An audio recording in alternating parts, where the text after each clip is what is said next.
Good evening, everybody. Good evening. It is such a pleasure to see all of you here.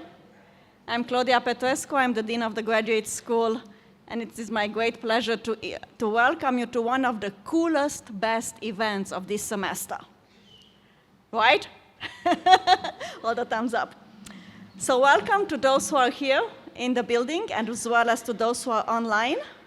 It is for the first time that also we have an online audience. And I would like to start just with a little tiny introduction of the voice of the 3MT. Wow. But also to give you some fun facts. So this is the 10th year of the 3MT competition at K-State University. 10. I feel we are going to the double digits now. We are growing up. Surprisingly, in 10 years of having the 3MT competition, this is the first time that we had to reschedule it from last week to this week. But we know that we had to reschedule it on purpose, because otherwise you would have not been here. You would have been frozen. So thank you for making it. We overcame challenges, and we are here to celebrate some of the bravest students, the smartest students that we have, who are going to showcase us the power of research and graduate education at K-State. I would like to recognize family members. Do we have family members in the audience? I think we do. They are getting shy.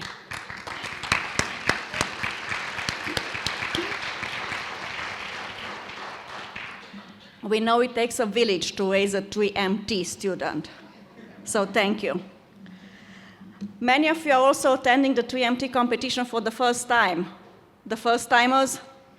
Wow. Okay, thank you so much for being here. So with that, I would also like to introduce the voice of the 3MT competition, Dave, the voice. I agree with the noise. He is a long-time radio personality, inducted into the Kansas Broadcaster Hall of Fame, a well-known community member. At almost every event, there is Dave Lewis, the voice. Has the nicest, strongest, best voice ever. Of course, because he has practiced it at K-State football and men's basketball games.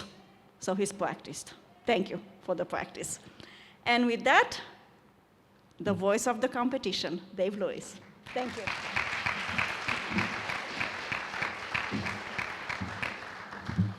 Yeah, I'm the guy that says, "Are you ready?"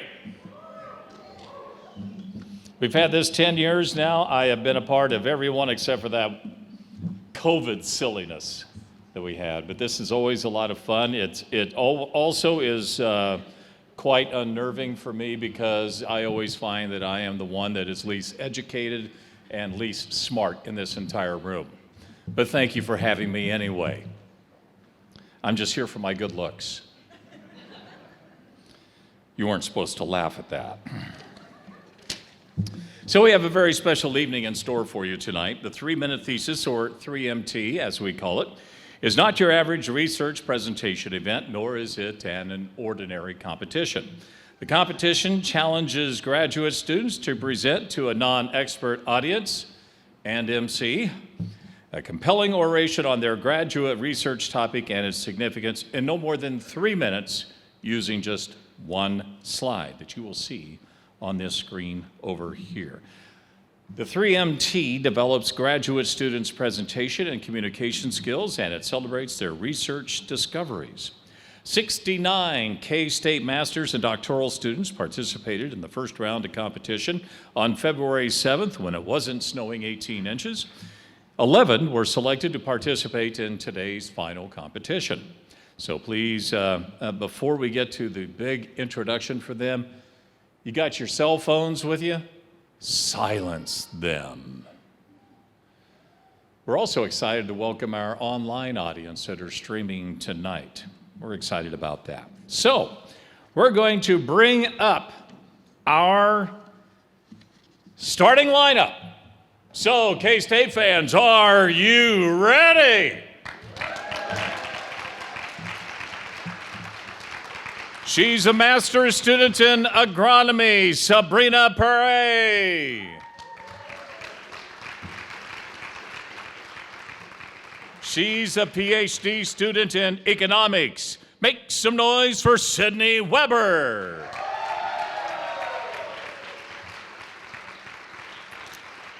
A PhD student in horticulture and natural resources, Vikas Kumar Galipothu.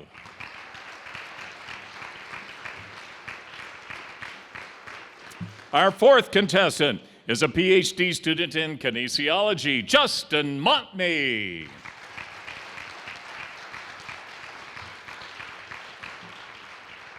She's a PhD student in biological and agricultural engineering, Shabangi Arveli.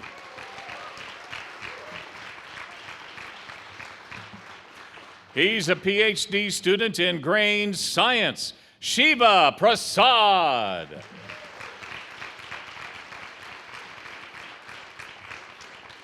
A PhD student in sociology, Jacob Miller Klugessers. Here's a master's student in entomology, Joshua Jackson.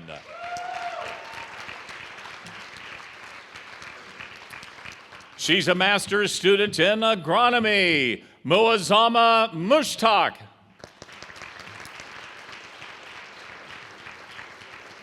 Here's a PhD student in kinesiology, Ashley Baranchuk.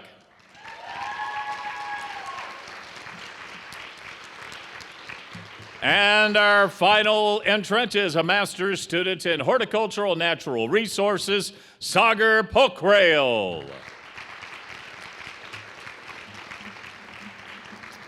How about a nice round of applause for all? We'll wait for you to come up here. We got 11 of the brightest minds at K-State. Welcome them. Wish them well. Now you can go back and finish your fruit tray. Well, we got a lot of bright minds, not only that will be up here on this stage, but also in the two banquet tables in front of me. These are our judges, and they're an important group of people here tonight, and we'd like to introduce them to you at this point. He's the Interim Vice President for Research and University Distinguished Professor, Dr. Hans Kotsia.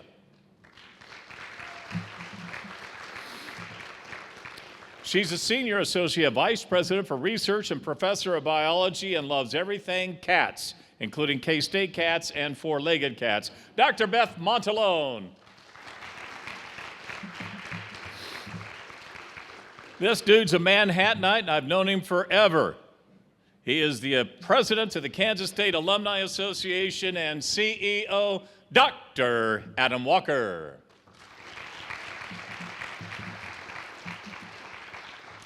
She's an assistant professor of management. We'll hear from her a little bit later on. Please welcome Dr. Rachel Mui. Our next judge is a doctoral student in agronomy and the 2024 3MT first place winner, Indy Lopez Kaler.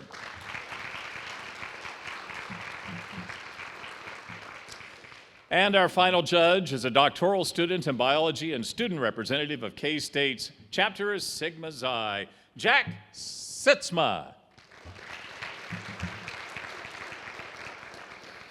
God, I hope I pronounce everybody's names right. The judging panel will evaluate presentations on two different categories: comprehension and content. Did the presenter provide a clear overview of their research? And engagement and communication. Did the presenter communicate their work in a way that can be understood by a non-expert audience? Did they capture the audience's attention, and did they show excitement for their work? In addition to these criteria, presenters who exceed the time limit may be disqualified. So what's at stake tonight? Judges' scores will determine a first and second place winner. The first place presenter will receive a $500 scholarship and represent Kansas State University at the Midwestern Association of Graduate Schools 3MT competition in April. The second place winner will be awarded a $250 scholarship. New this year, K-State Center for the Advancement of Entrepreneurship is sponsoring a $500 award for the presentation of research that brings the best potential for commercialization. And finally, audience members, you, yes, you have an important job tonight. You will select the People's Choice Award winner. For those of you that are online, you don't get to choose them. I know you'll want to, but don't text anybody else that's here because it won't make any difference. The People's Choice Award winner will receive a $125 scholarship, and we'll share more information about the voting process after the presentation. So, the 3-minute thesis competition is about to get started. Are you ready? Our first presenter is from India, a master's student in agronomy. His research focuses on pearl millet. Her research focuses on pearl millet, which you will hear about shortly. She loves exploring nature, and hiking is her favorite escape. When she's not out on a trail, you probably find her playing cricket or badminton in Manhattan. It's done. She's always up for a good game, and in the evening, she likes to slow things down, sipping a warm cup of tea and listening to soulful music. Would you please welcome Sabrina Perret?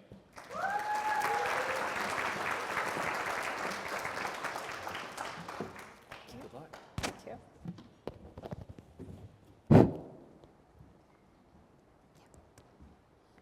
We all are familiar with the term drought. It's no longer just a temporary challenge, but a growing crisis. Today, over 33% of the US land is experiencing low to extreme drought, threatening the backbone of our economy, agriculture. In 2012, the drought, which extended from the US Corn Belt to the West Coast, resulted in an agricultural loss of over $30 billion. The Ugalala aquifer, which is the lifeline for our irrigation, is also depleting, thus further worsening the situation. So under these conditions, what can our farmers do to remain profitable and productive?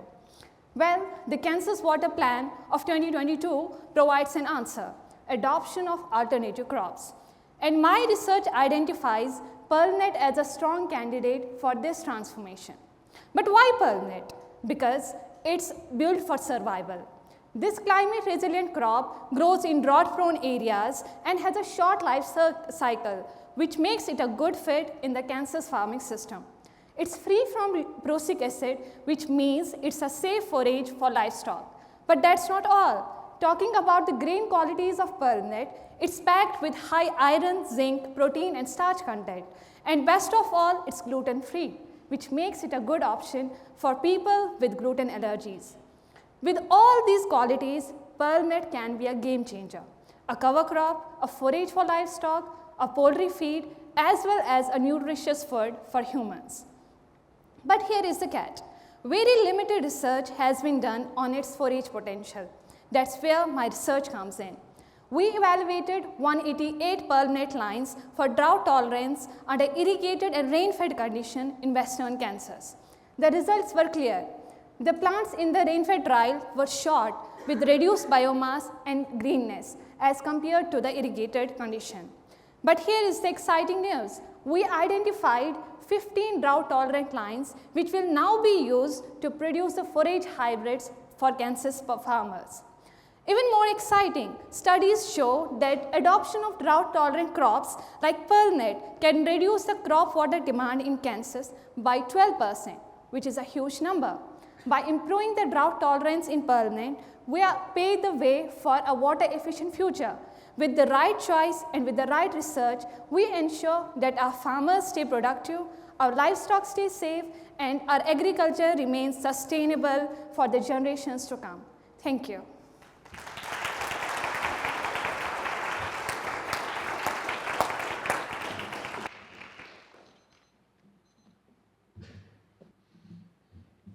Sabrina, very nice job. Thank you for being here tonight and participating in this. A little history on 3MT, how it was started and why it is so important. Now, graduate students, I'm finding out, are really pretty smart. On average, their thesis or dissertation is 80,000 words long, which would take several hours to present. And we don't have that much time tonight, and most of us don't have the expertise that these students have to understand the details of their work. The 3MT helps graduate students develop skills to share the big picture and the value of their work outside of their field of study. These students now have an elevator pitch ready to easily share their work with anyone who asks, "Hey, what do you do?" These communication skills will make the students more competitive on the job market and for research during funding opportunities. Our next presenter is a PhD student in economics, originally from Springfield, Missouri. When asked at just 8 years old to imagine a future where she was president, she envisioned a crashing stock market, an angry population, and immense personal stress. That never happens. So naturally, she became an economist. So today, she navigates life much like she approaches her research, ensuring balance, structure, and stability, all made better with 3 hot meals a day and a bit of exercise. Would you please welcome presenter number 2, Sydney Weber. Good luck. Thank you. I want you to take a second and think about the things you have with you right now. Your clothes, phone, maybe a bag. My guess is that these things were made in another country and sold in the United States. These are called imports, and they're often charged a special tax called a tariff. Just this month, the United States has raised tariffs on all goods from China and all steel and aluminum by 10 to 25 percentage points. So what do we know about tariffs, and how do they affect our daily lives? In 2023, Americans bought over $3 trillion worth of goods from other countries. Taxing these imports with tariffs can be popular for a couple of reasons. Tariffs are a source of revenue for the government, and they protect American businesses from foreign competition. However, they do so by raising prices for consumers, and researchers find that tariffs raise the prices of goods that they affect, everyday goods like food, clothing, and household items. So my research asks the question, what are some other unanticipated consequences of tariffs? And I look at how other countries respond to them. Starting in 2018, the United States raised tariffs on over $300 billion worth of goods, mostly from China. As expected, prices rose for the affected products. But remember, other countries buy goods from American businesses too.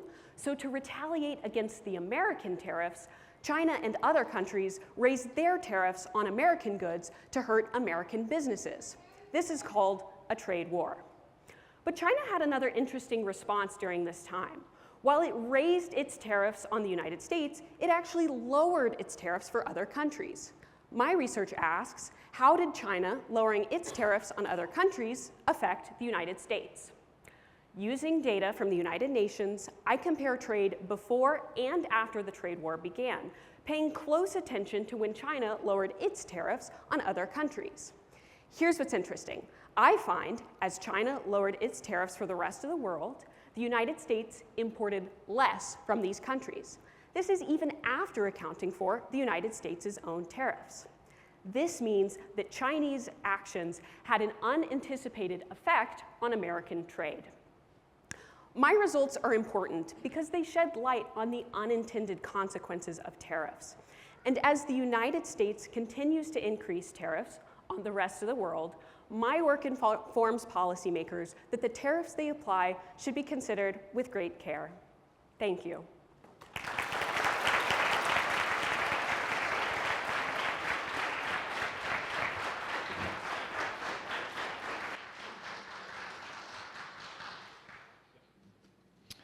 Sydney, thank you. Nice work. We'd like to recognize last year's winners and take a look back at last year's winners. On the slide, you can read a quote from each about the impact of their 3MT experience. Introduced earlier tonight, and she's on the judging panel, the current holder of K-State's 3MT title is Indy Lopez-Kaler. Indy was also a finalist in the regional 3MT competition hosted by the Midwestern Association of Graduate Schools. In second place last year was Kylie Jennings, who graduated with her master's in regional and community planning. And last year's People's Choice winner was Siza Asuncion Peterson, a doctoral student in biological and agricultural engineering. And she's one of our photographers tonight, back over there, dressed in black, waving and looking for her next victim for paparazzi. Our next presenter is a PhD student in horticulture and natural resources. Originally from India, he is the middle child, always looking up to his older brother and looking out for his younger sister. As the first in his family to pursue a PhD, he is determined to make his parents proud and honor their hard work. He loves exploring new places, trying different foods, and dreams of traveling the world with his family one day. Would you please welcome Vikas Kumar Galapatho.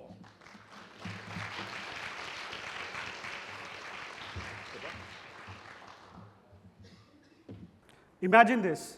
You just went up a grocery store, picked up a cantaloupe, thinking healthy and nutritious. Just think this. The same cantaloupe, instead of nourishing your body, could be the reason of your illness. In severe cases, that can lead to death. Let me take you back to 2011, when this horrifying scenario became reality. People all over the US enjoyed their favorite cantaloupe, but unaware of that, were contaminated with listeria, a bacterium that caused the disease listeriosis. Result, 33 lives were lost. This report raises a critical question. How safe is the food we consume, especially fresh produce? Center for Disease Control reports that listeria is the leading cause of foodborne illness in the US with 20 to 25% death rate. The major contributor of this illness is the Listeria biofilm. Biofilm is a protective layer that shields the microorganism, making them resistant to the antimicrobial treatments. The food contact surfaces, especially in fresh produce industry, provide favorable condition for these biofilm to persist from days to years. Center for Disease Control reports that listeria is the leading cause of foodborne illness in the US with 25% death rate. To address this issue, we designed a unique disinfection tunnel combining UV light and sanitizer spray system. UV light deforms the DNA while the sanitizer disrupts the cytoplasm. Combination of both breaks the biofilm structure and kills the bacteria instead of it. Till now, we treated 3 food contact surfaces which are commonly used in the fresh produce industry. Those are reusable plastic container, stainless steel, and high-density polyethylene, and achieved 99.9% reduction. I further plan to take this disinfection tunnel to the various organic farms in around the Midwest, Georgia, Arizona, and Florida, and try on their food contact surfaces to know the efficacy of the tunnel at various organic producing environments. Traditionally, these sanitizers have been used, but they are not effective. We are combining the UV light and sanitizer spray system, which will be the effective. So what's the impact? I'm sure and confident that this approach will effectively control the listeria and prevent the future-borne outbreaks. This solution helped the farmers around the Midwest and Georgia, Arizona, and Florida farmers to improve their food safety standards by maintaining the organic compliance. Food safety is paramount. Through advancement in sanitation strategies, we can strive to make food supply safer for all.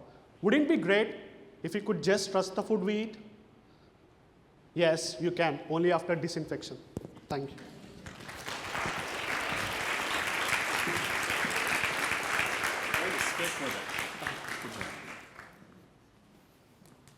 Pretty cool how he was able to continue after a mic drop moment.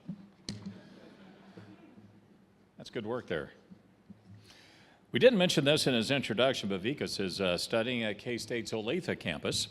The Olathe campus offers 5 master's programs, 1 doctoral program, and 6 graduate certificates.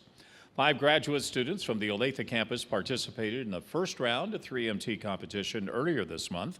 And tonight there are not 1, but 2 Olathe campus students competing. The 2 students tonight and the previous finalists from Olathe were all mentored by Dr. Manrit Bular. So kudos to Dr. Bular for engaging so many graduate students in this very important experience.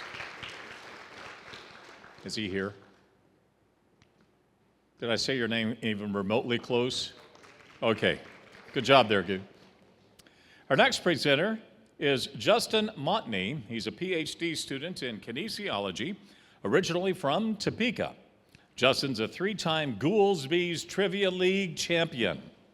He teaches a disc golf class and gives private lessons. He enjoys running and has run a marathon and competed in track and cross country at Fort Hays State.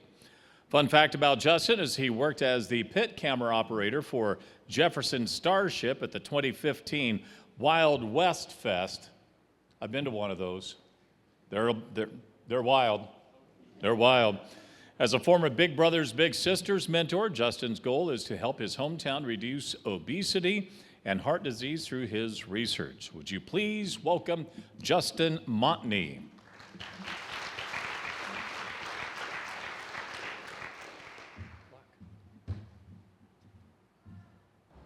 What if I told you there's something that could help you feel stronger, live longer, and even prevent a heart attack? Would you do it? Now, a quick show of hands. How many of you already knew that exercise is good for you? Let's keep those hands up. Don't put them down. Exercise. Unfortunately, this vast showing of hands mismatches the only 20% of Americans that are meeting the physical activity guidelines displayed before you in box number 1. Those of you with your hands up, how many of you feel like you're still meeting those guidelines? Some good, but I'm definitely seeing some hands go down. As you might have noticed, exercise doesn't have an awareness issue, it has an adherence issue. Unfortunately, many people try to find the benefits of exercise, but fail to change their long-term exercise behavior.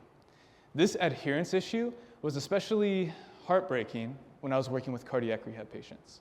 This is because the cardiac rehab patients, if they didn't change their long-term exercise behavior, would drastically increase their likelihood for a recurring heart attack. It reminds me of one of my patients. His name was Tim. Now, Tim was in his 60s, and he's really excited to start his new exercise program after he completed cardiac rehab.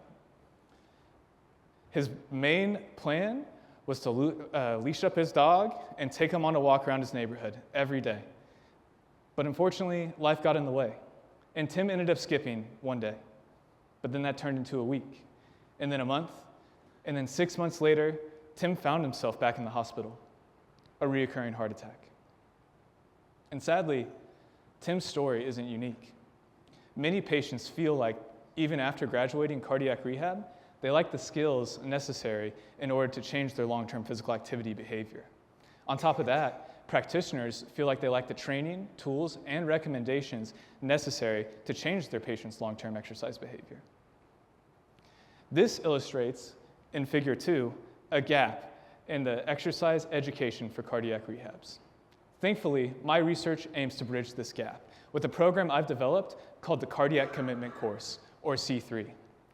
By creating and implementing staff trainings, exercise behavior worksheets, and exercise education tracking, staff feel more confident prescribing physical activity, and their patients feel more able to exercise autonomously even after they complete rehab. Together, let's redefine rehab. Let's give patients like Tim the tools that they need to not only survive, but to thrive. Thank you.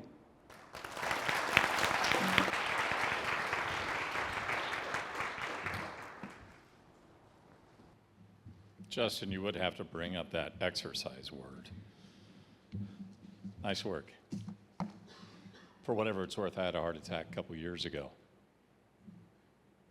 I've been pretty lucky, but it takes a lot of work. A lot of good doctors. Keep that up. There's another important group of people here tonight that we'd like to recognize, and that is the faculty mentors of the presenters.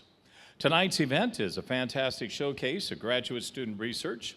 We're being treated to outstanding presentations, and that's due to the hard work and dedication of these students, but also to the strong mentoring that they receive from K-State graduate faculty.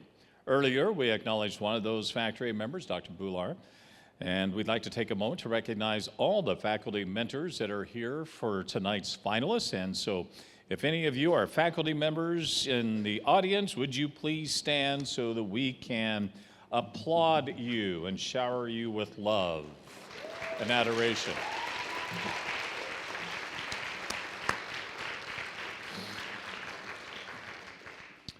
Our next presenter is a PhD student in biological and agricultural engineering from India. She has a big goal of visiting all the national parks and an ultimate dream of settling in Hawaii. A true foodie at heart, she's a huge fan of pistachio gelato. It's by far her favorite dessert. When she's not studying, she finds joy in painting and baking, using them as a creative way to unwind. And with a deep love for plants, she dreams of having a big garden filled with fresh produce one day. Would you please welcome Shubhangi Arveli? Thank you. Have you ever wondered what happened to the food you throw away in trash? The leftover veggies, fries you didn't finish? Now, imagine the same situation in every household, every grocery store, and every restaurant in the world. Every year, we throw about 1.6 billion tons of food waste. This is enough to feed 690 million hungry people. But instead, this ends up in landfill, creating harmful greenhouse gases such as methane and carbon dioxide. These gases trap solar energy, raise the global temperature, and disrupt our environment. Not good at all. But what if I tell you this waste could become a resource instead of burden to our planet?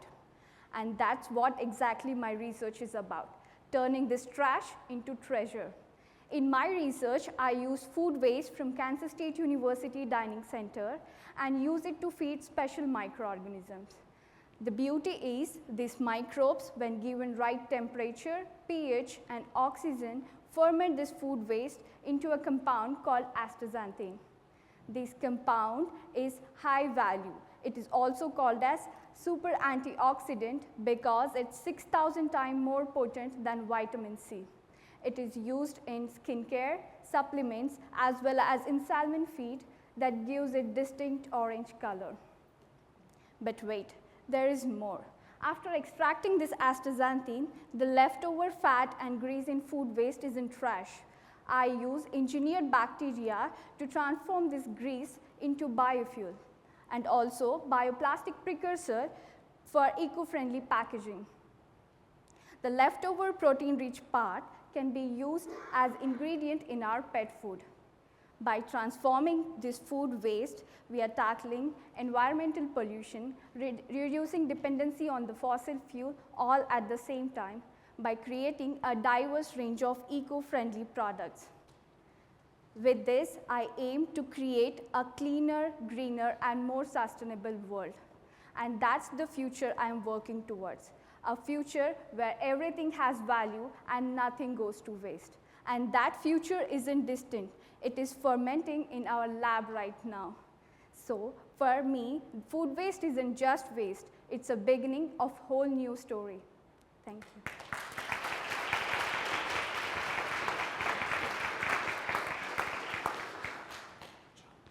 As an audience member, the 3MT is exciting not just because the presentations are so amazing, but it's also a fantastic way of learning more about the research that's being conducted at Kansas State University.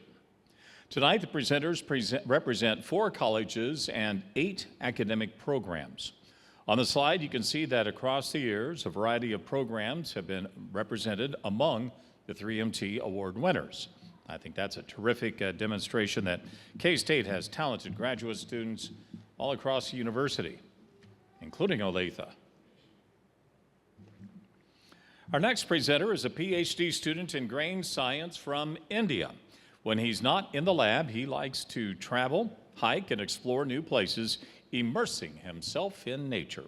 Music is a big part of his life, and he always has a playlist ready to set the mood for the day. At home, he spends time pampering his cats. I got 4. Work on that. So, without a doubt, he believes that they run the household. Looking ahead, he envisions himself as an academic working at the intersection of science, technology, and policy to drive impactful food safety initiatives. Our next presenter is Shiva Prasad. Would you please welcome him?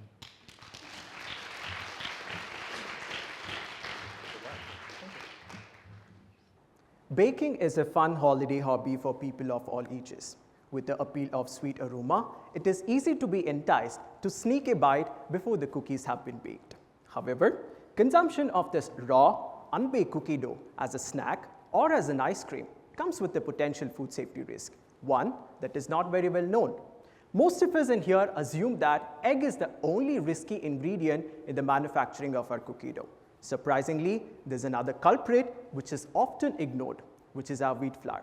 Yes, the very ingredient that actually makes up our beloved cookie dough could pose a significant food safety threat, and it has the capability of causing foodborne illness.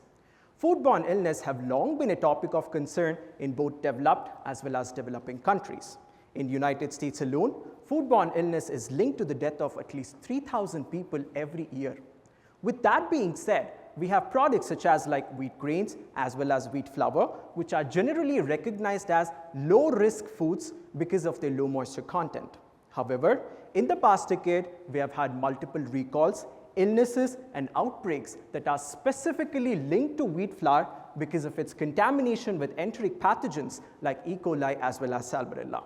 Just last year, over 50 metric tons of wheat flour was recalled in just the United States because of potential Salmonella risk. The trend till today remains the same, with multiple recalls occurring on a day-to-day basis. So where does this contamination actually occur? In an ideal industrial setting, wheat grains are milled into wheat flour without any kill step. So the pathogens that might be present on the wheat grains gets redistributed into milled fractions, thereby contaminating the final product. My research majorly focuses on developing antimicrobial intervention strategies to combat these pathogens effectively and efficiently. One way we can achieve this is by adding antimicrobial agent to the tempering water. Tempering is a hydration process where wheat grains are conditioned briefly for a period of 18 to 24 hours prior to be subjected for milling. Traditionally, it is done by adding just water, which can be replaced by antimicrobial agents like lactic as well as citric acid. The preliminary result of my research is promising, showing a staggering 99.9% inhibition in the total Salmonella load without affecting the overall functionality or the quality of our beloved cookie dough. With this, it can be concluded that antimicrobial tempering is our knight with shining armor, ensuring that our cookie dough and indeed all flour-based products are not only delicious but also safe for consumption. Thank you so much for sharing this moment with me. Together, we are all on a journey for a happier and safe baking practice. Thanks again.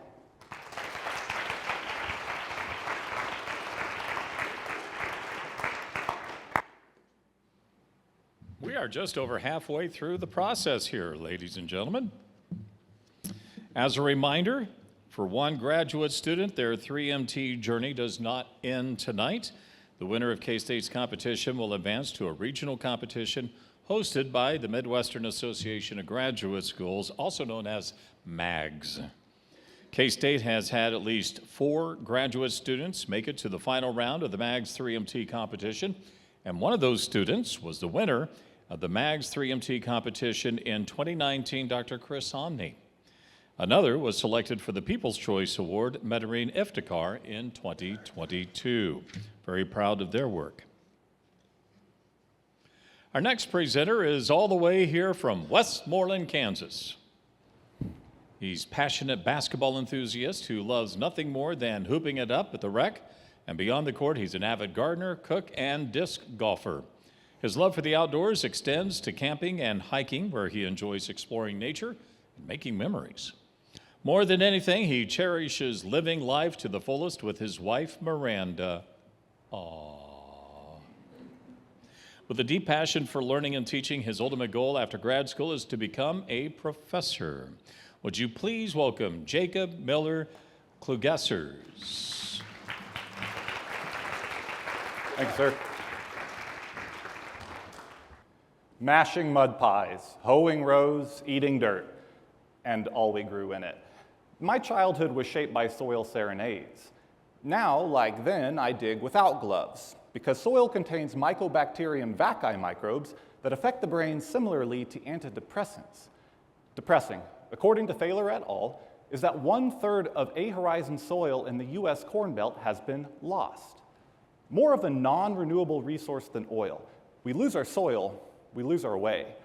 Our very own Dr. Rice co-authored a report finding that cover crops are a key remedy, helping to prevent erosion, suppress weeds, retain moisture, build organic matter, and sequester carbon. And yet, in 2022, only 5.8% of US corn and soybean cropland acres had covers. So, given my research's purpose to aid increased adoption rates, what are the social, political, and financial barriers and opportunities for farmers who want to plant more covers in Pottawatomie County and the US corn-soy belt? First, in Pot County, where I've lived 2/3 of my life, cover rates have increased since 2005, yet remain in the single digits. In interviewing 22 farmers, they emphasized that covers supplement forage, complement no-till, and that minimum $50 per acre direct government payments would be necessary to cover costs and incentivize wider adoption. Other ongoing challenges include timely germination, suppression, and termination, as well as slight initial yield drag. Second, I compiled and analyzed a 20-year data set with 315 variables for 860 counties spanning 18 states, bounded by NOAA's designated corn-soy belt region. A series of machine learning classification and regression decision tree models and path models revealed that farmers operating more than 272 acres were 23% less likely to plant covers. When more than 2/3 of a county's farmers received government payments, they were 31% less likely to plant covers, and herbicide rates spiked as cover rates increased. These findings warrant implications questioning the efficacy of the spray for spade trade-off, as well as cover affordability and scalability. Even with the 2021 pandemic cover crop program, which reduced insurance premiums by $5 per acre with covers, the incentives remain paltry compared to conventional commodity subsidies. To remedy, the program's extension and augmentation are first steps. My son plays in the soil, just as Dad does. Mashing, eating, tractor. I'm a great parent. If only he and all knew all that green cover could do. An oath to extol. Heal soil, heal soul. From dust to dust, heal I, you, us.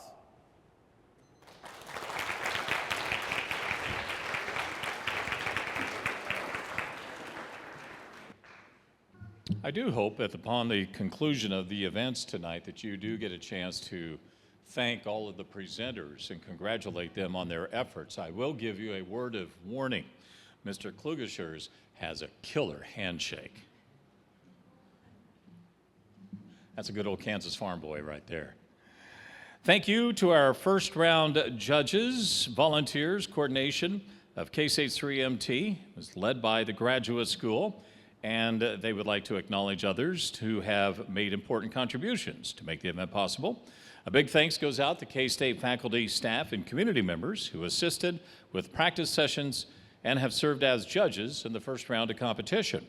If any of these individuals are present, would you please stand so that we can recognize you? Thank you all for coming.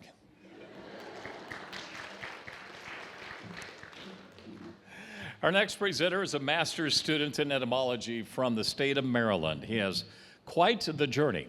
A Marine Corps veteran and former EMT, he earned his degree in biological sciences from North Carolina State University. His passion for field research led him to work on a sea turtle project in Antigua and with Connecticut's Inland Fisheries Division.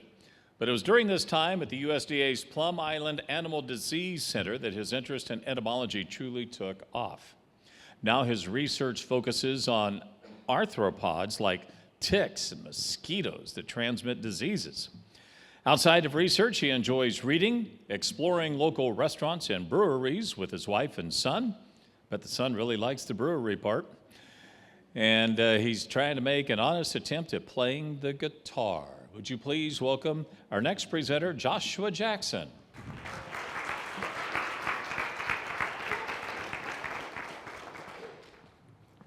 Tick-borne diseases pose a significant threat to human and animal health here in Kansas and indeed around the world. I know from personal experience. As a kid, I was playing in the woods when I was bit by a tick infected with the Borrelia pathogen, which causes Lyme disease. I didn't realize anything was wrong until weeks later when my joints started swelling and I developed a fever. Quick trip to the hospital to drain the fluid from my knees, antibiotics. 6 months of doctor's visits later, I was able to clear the infection. But still, the experience was extremely unpleasant. That was over 20 years ago, and to this day, one of our best defenses against Lyme and other tick-borne diseases is to find where the infected ticks are so we can reduce our chances of coming into contact with them. We do this through a process called surveillance. Tick-borne disease surveillance involves collecting ticks from the environment and then molecularly testing them to determine what percentage are carrying dangerous pathogens. It's an accurate but expensive and time-consuming process, and overwhelmed diagnostic labs can sometimes take months to produce results. But what if we could streamline and speed up that process by quickly identifying if a tick's infected simply by scanning it? Previous work in other labs has shown that infrared spectroscopy, which involves shooting an infrared laser at a specimen and reading the pattern of light that gets reflected back, coupled with advances in artificial intelligence and machine learning, can diagnostically identify certain pathogen infections, such as Zika and malaria, in mosquitoes. The idea behind the technology is this. Biochemical bonds within an organism will reflect infrared light back at certain wavelengths. An infection in that organism can cause some chemical changes that will shift the way that light gets reflected, which we can then analyze with AI. We're hoping to be the first to adapt this technique to work in ticks. To do that, I will use an infrared spectrometer to scan healthy, uninfected, colony-grown ticks as controls, and then use a trained AI classification algorithm to compare those scans with the scans of ticks infected with various pathogens, viruses, bacteria, parasites, and the like, to see if we can differentiate between the infected and the uninfected individuals. Ultimately, the goal is to improve surveillance. By rapidly identifying a tick's infection status, we can reduce overall costs and increase the types of surveillance that can be done to keep our communities safe. With incidents of Lyme and other tick-borne diseases on the rise, it is our hope that this technology can help prevent others from going through what I went through all those years ago. Thank you.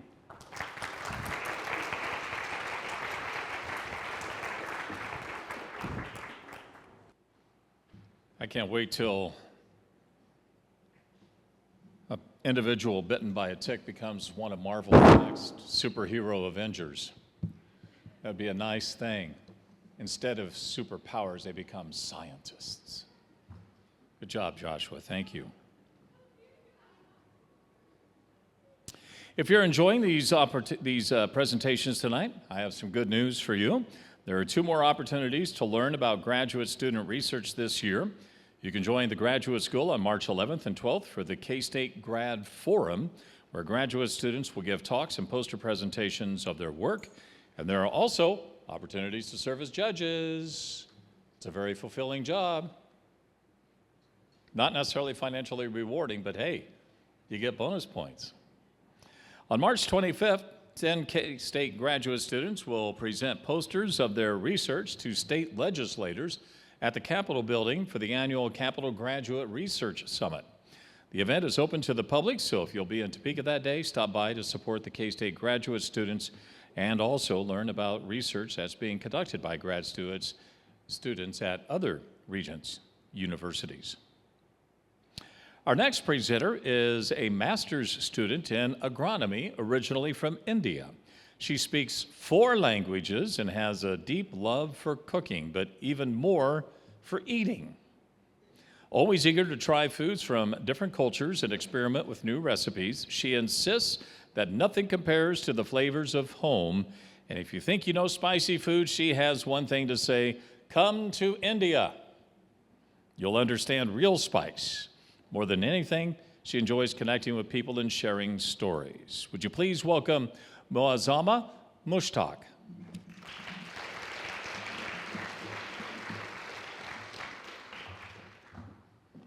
Did you know that our soil holds more carbon than atmosphere and all the terrestrial vegetation combined? Isn't that amazing? But here's the problem. as the human population grows, more and more native forest and grassland are being converted into agricultural land to feed us. This shift disrupts the soil, leading to loss of stored carbon that is in soil back into the atmosphere as carbon dioxide. This situation gets worse by the widespread use of nitrogen fertilizer that we use to increase the agricultural productivity. Though it increases the productivity, but the excess nitrogen that is left in the soil can be leached into the groundwater or released back into the atmosphere as nitrous oxide. Both carbon dioxide and nitrous oxide are potent greenhouse gases. That means they have the potential to trap heat inside the Earth's surface, thereby contributing to climate change. So now the big question here is that, can we farm smarter to store more carbon and nitrogen in soil?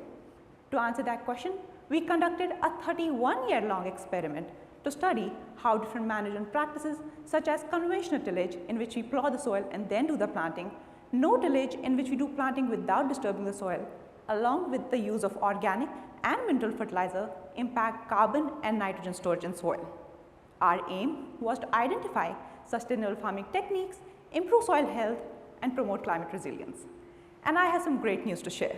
Our results reveal that the adoption of no tillage combined with organic fertilizer leads to the highest storage of carbon and nitrogen in the topsoil, and that is followed up by tillage combined with organic fertilizer. We did not see any difference in any other treatment that we were testing.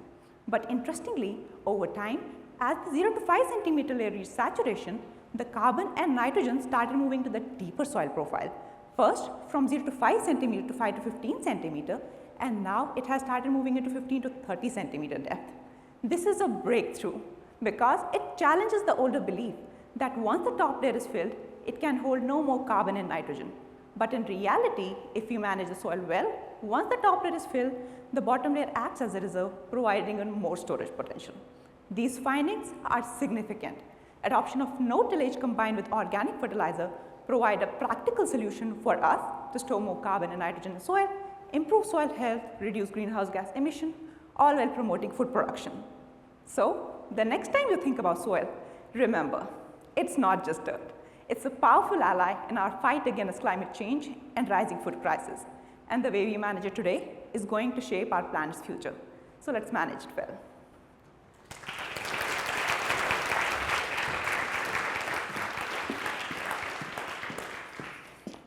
Over the last couple of years, we've seen a growing interest in 3MT. Not only has the number of grad students participating in 3MT increased, but we're also seeing a growing interest in supporting the 3MT and other graduate school initiatives. An example is the partnership between the graduate school and K-State's chapter of Sigma Xi.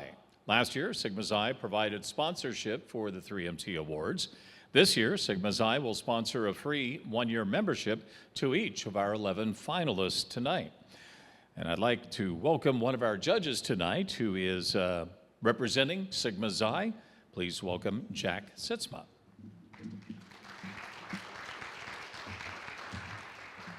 Hi everyone, yes, on top of being a judge at our competition, I'm also the representative for K-State's chapter of Sigma Xi. And in brief, I could talk a lot about why I like Sigma Xi, but I like to highlight three major things. One, it's a great way to network with scientists, because what Sigma Xi is a way to collaborate for the integrity of research. So you see, we have a couple things highlighted on the slide. Unlike our presenters, I can use words on my slide as prompts for us. But really the big thing is you can advance your research, you can network with other scientists, as well as we have our national conference, which is a great way to interact with people outside of your region and outside of your research to really get a good collaborative environment. But on top of this, you see the bottom right is our research grant opportunities. So on top of being a great way to network, we also have very competitive research grants of up to $5,000. So if you're interested, check out that QR code. And then the one on the left also is just Sigma Xi in general, but I'll also hang out for a while after the competition today and answer any questions y'all might have.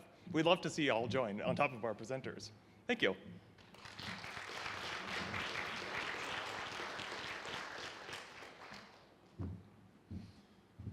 In case you were wondering, Sigma Xi is loosely interpreted as speed speaking. Good work, Jack. Thank you. Our next presenter is originally from Shawnee, Kansas. She is a PhD student in kinesiology. When she's not busy with her lab rats, she loves spending time with her adorable guinea pig, Elton. Ashley enjoys the outdoors and never misses a chance to play board games with her friends. This year, she's focused on improving her public speaking skills and setting realistic goals to push herself further. What a better way to do that than here at 3MT. Would you please welcome Ashley Baranchak.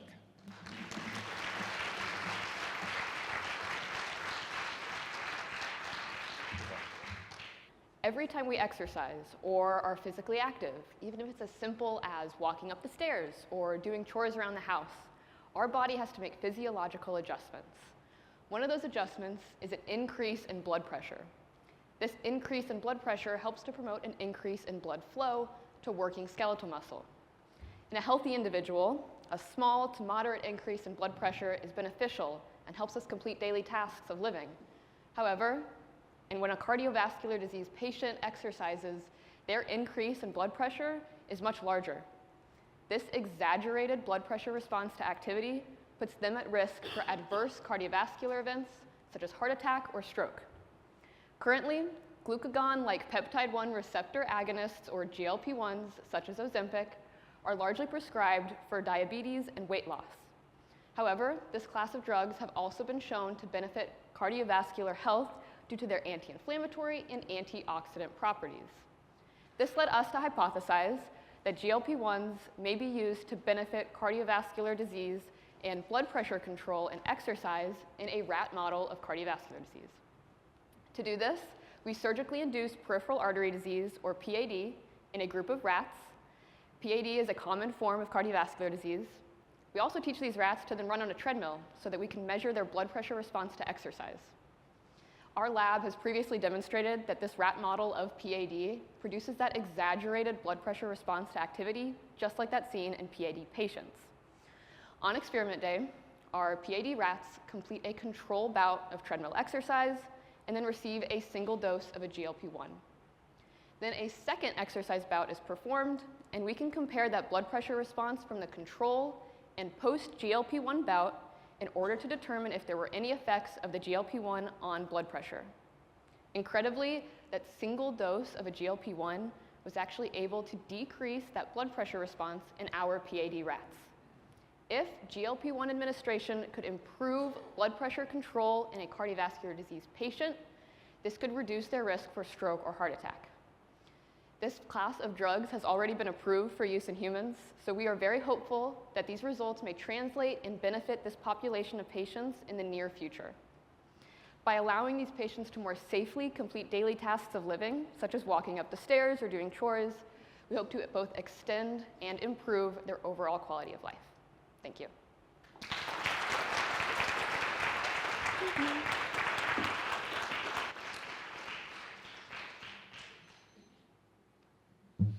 Well, that was fun. I just learned more about GLP-1s than what my doctor told me. That was good. I was always wondering what that stuff I was shooting into my leg every week was going to do to me, but it's doing well. Ashley, thank you. Very good. As another example of the growing interest in supporting 3MT and graduate student excellence, I mentioned earlier that there is a new award this year. K-State Center for the Advancement of Entrepreneurship is sponsoring a $500 award for the presentation of research with the best commercial potential. So please help me welcome Dr. Rachel Mui to share a little bit about what the Center for the Advancement of Entrepreneurship has to offer for graduate students.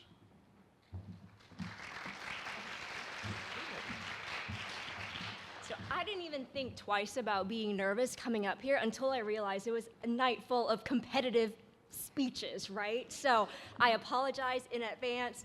My speech is nowhere near as well detailed as you all. You guys have been doing a fantastic job.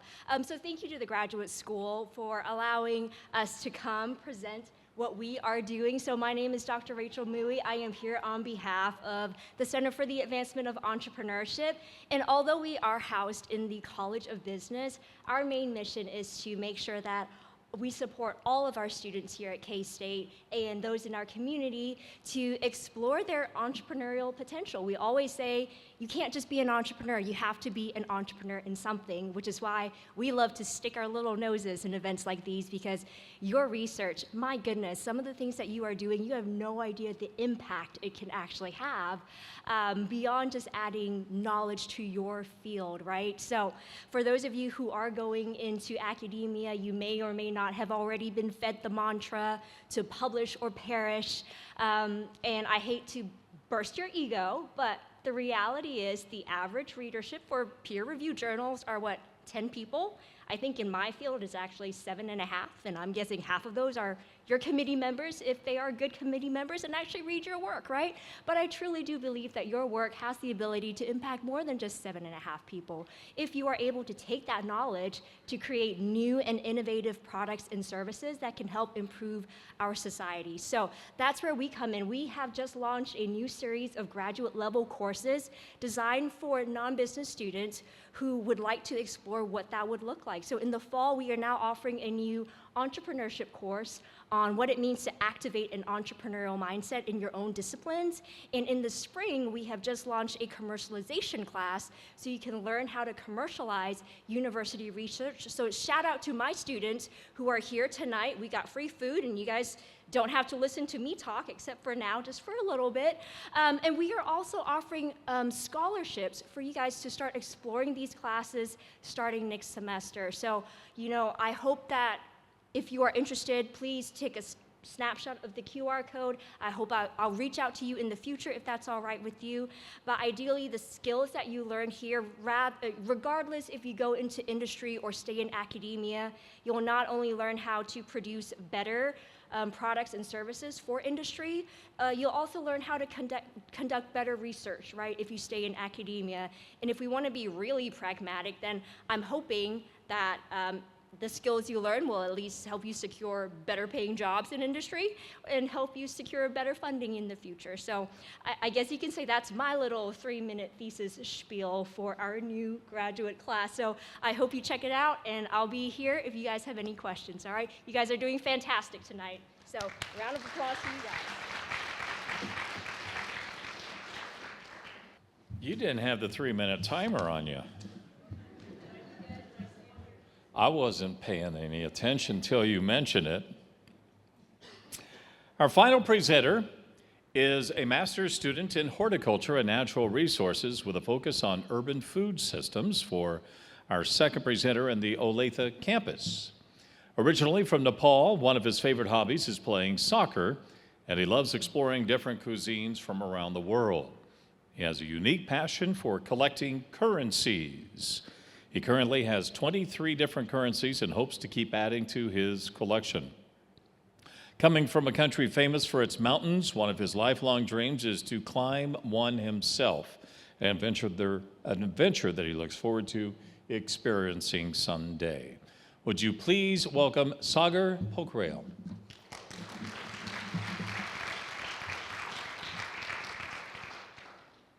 The most dangerous enemy is the enemy you cannot see.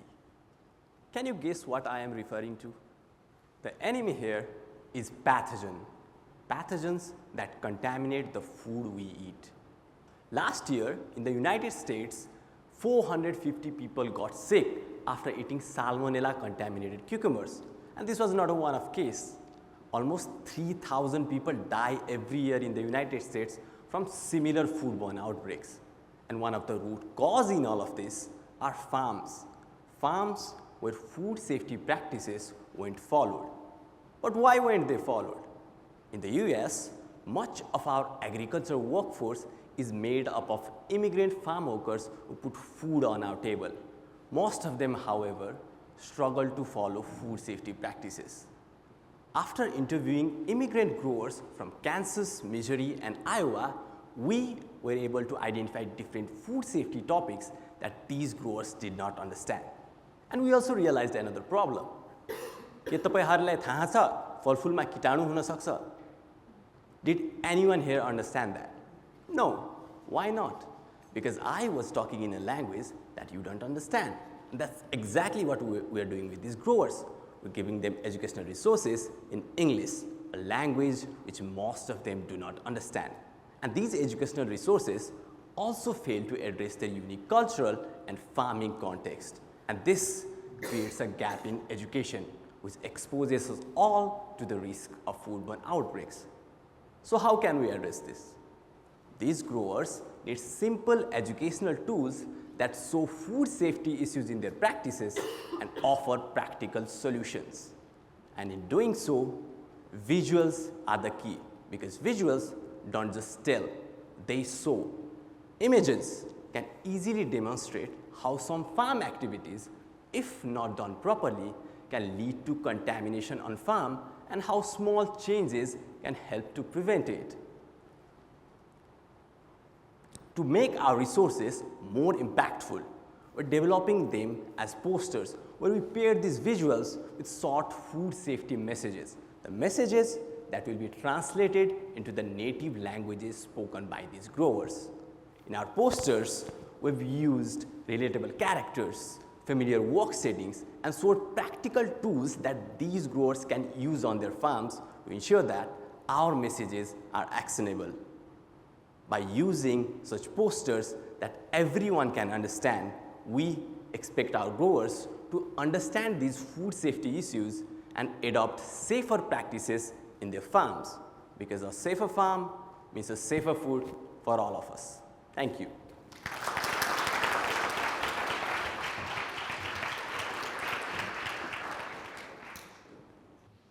How about a collective round of applause for all of our presenters this evening?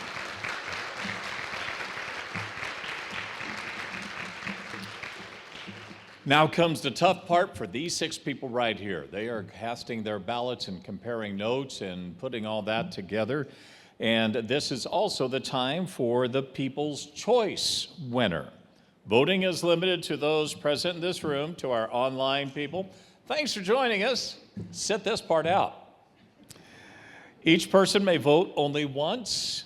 You can use the QR code that is on the screen right over here. Cast your vote on a mobile device. If you don't have a mobile device or prefer a low-tech format known as paper, we have event coordinators that will be happy to hand you a paper ballot.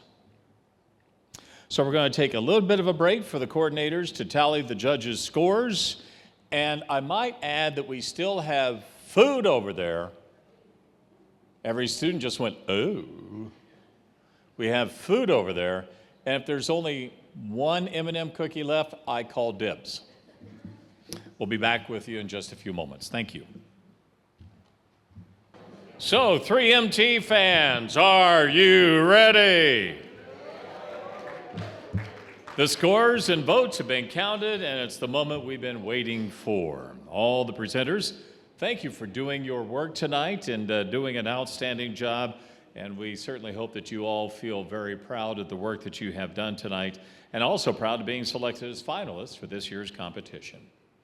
Before we recognize presenters and announce our award winners, let's thank our judges one more time.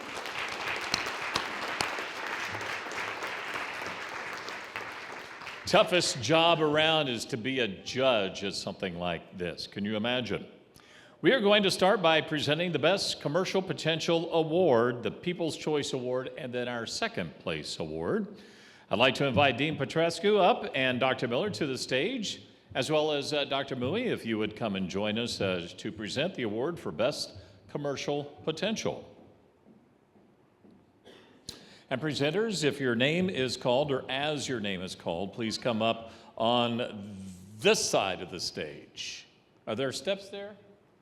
Come up on this side of the stage. Okay? That would be stage left to your right, because there are no steps over there. We learned something, didn't we? So anyway, Dean Petrescu is standing there. She will be giving you your certificate after our first 3 winners' announcements. The award for Best Commercial Potential and a $500 scholarship. Joshua Jackson.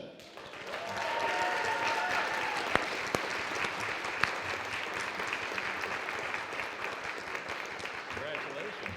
Thank you.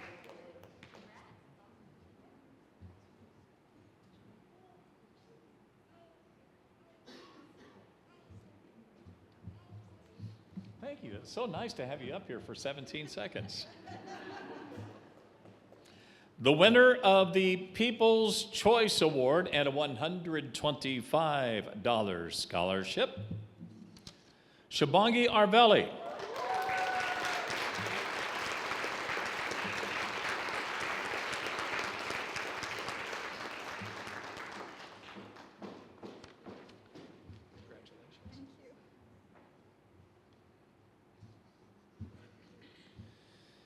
Second place receives a $250 scholarship. Ashley Baranchuk.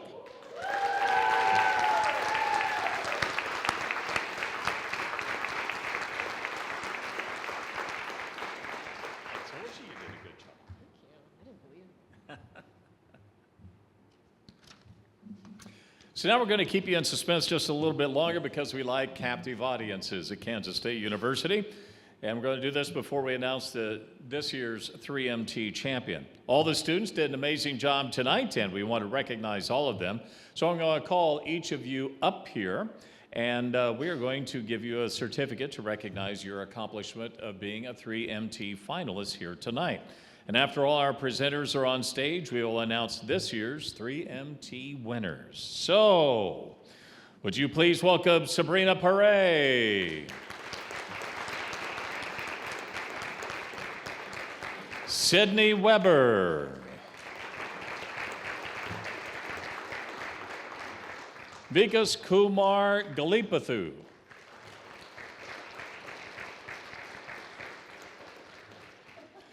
Justin Montney, Shabangi Arveli. You don't have to walk so far. Shiva Prasad.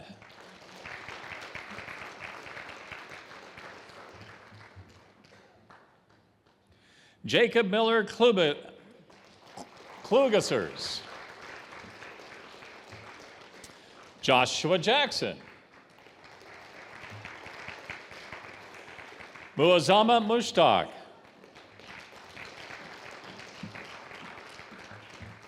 Ashley Baranchuk. And Sagar Pokrail.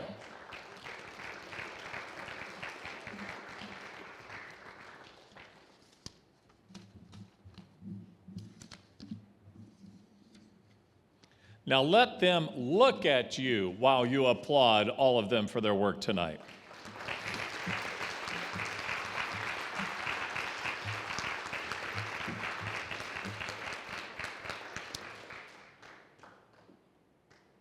So now the moment we have all been waiting for. The winner of Kansas State University's 2025 3MT, recipient of a $500 scholarship. And representing Kansas State University at the regional 3MT competition, our winner, Shiva Prasad Prakash.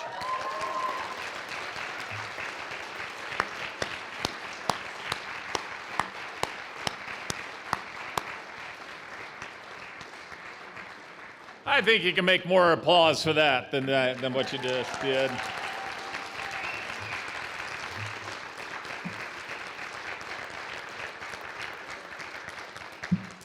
Again, thanks to all of our participants. You all really made K-State proud for the work that you have done and that you presented here tonight. And we want to continue to wish you the best for your futures. They are very, very bright and promising. So, well done. Thank you to our judges.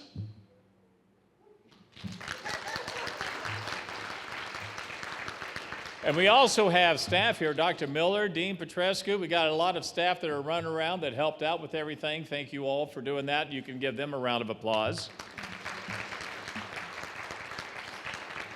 And for all our participants and winners and judges, if you would just kind of hang out here because we like to take pictures of all of you here tonight. Many of you will want to, what's that? Oh, yes, by the way, when you go back to your tables, there's a little purple bag for you to take home. It's a special parting gift to say thank you for sharing your talents with us.